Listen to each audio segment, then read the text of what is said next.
this broke because it was starting to bend and with the tension, and then I tried to straighten it and it broke. I've got a dowel going up the inside, and now I've got a carbon fibre rod going from here down to here. So there's no way in the world that's going to bend. You can definitely see there's a break in the timber. That was where it had actually bent, and when I straightened it out, we had that check there, or that gap. So it really doesn't affect the harp at all, but it just looks a bit unsightly. And if I was going to sell this one, which I won't, people looking at, oh, it's been damaged, which it has been, let's face it. So what I thought was, if I take the line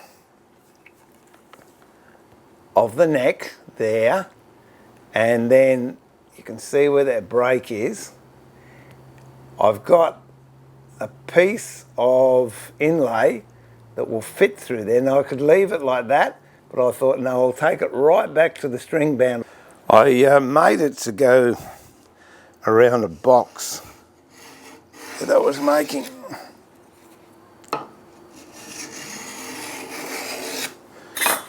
There, it's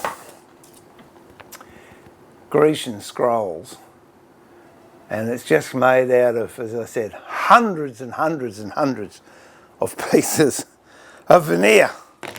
This is Jarrah and Chilean myrtle, and the harp is Jarrah, so it fits in quite nicely. I'll cut the rebate first, and then I can cut this to the thickness of the rebate. All right, so what I'm going to do is glue that in, clamp it. Okay, so I'll let that sit just for a little bit, and then I'll do a bit along the front here, and then on the back.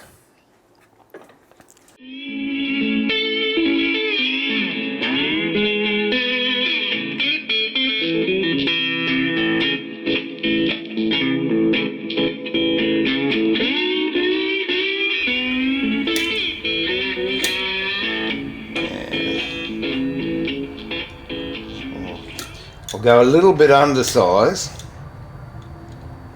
That way I can make it bigger if I need to. I'll just cut down. See how it's looking.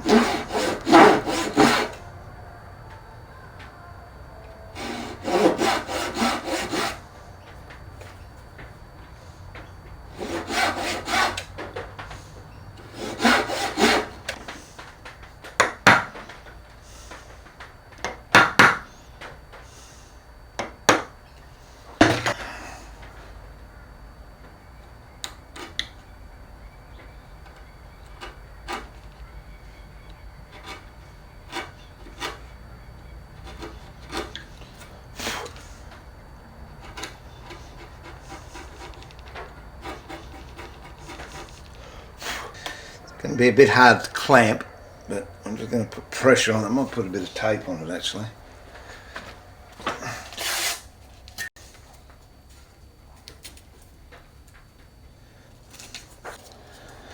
So we'll leave that, and when that's dry we'll clean that up, and then we can finish it all off.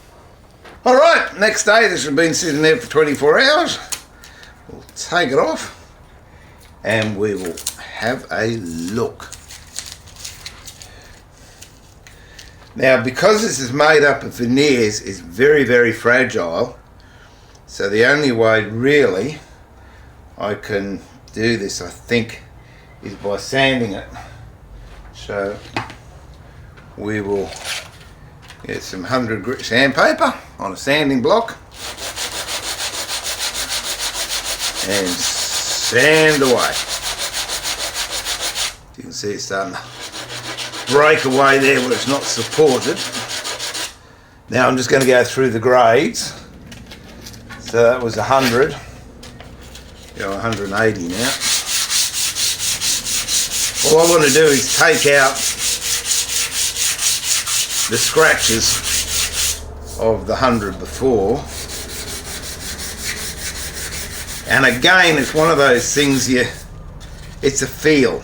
Sometimes you'd go 100, 120, 150, 180, 220, 240, 320, 400.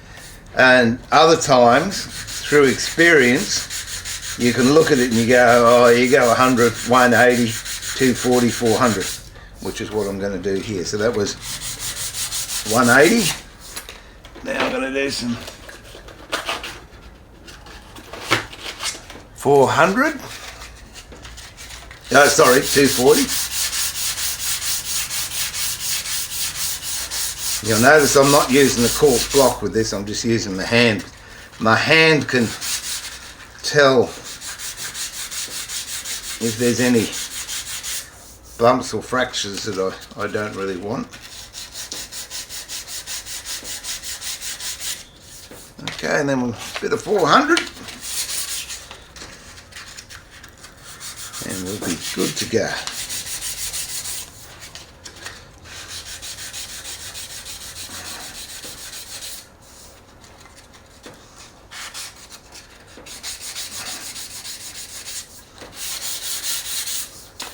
And there you have it. Doesn't quite line up perfectly, but when it's finished, it's going to look all right, I think. Okay, so what I've got to do now is mask it all off, and then I'll put a finish on it, and I'll show you the finished job. So that's been sprayed.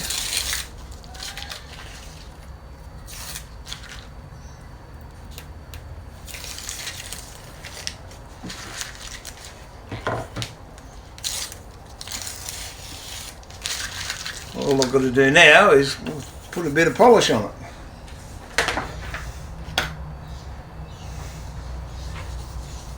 Rub with a bit of wax.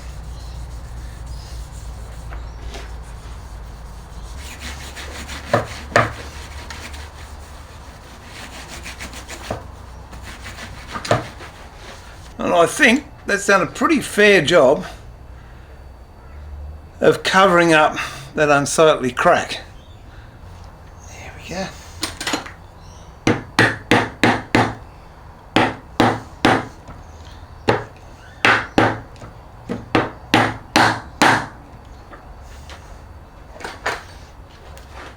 I'll fit the screws in when I'm off camera. That's an easy way of a potential disaster being turned into a feature. Hope you enjoyed it. Remember to keep it sharp, but more importantly, keep it safe. Look after yourself. Be kind to each other. Catch you in the workshop again very, very soon. This is Steve Hay, Woodworking Masterclass. See ya.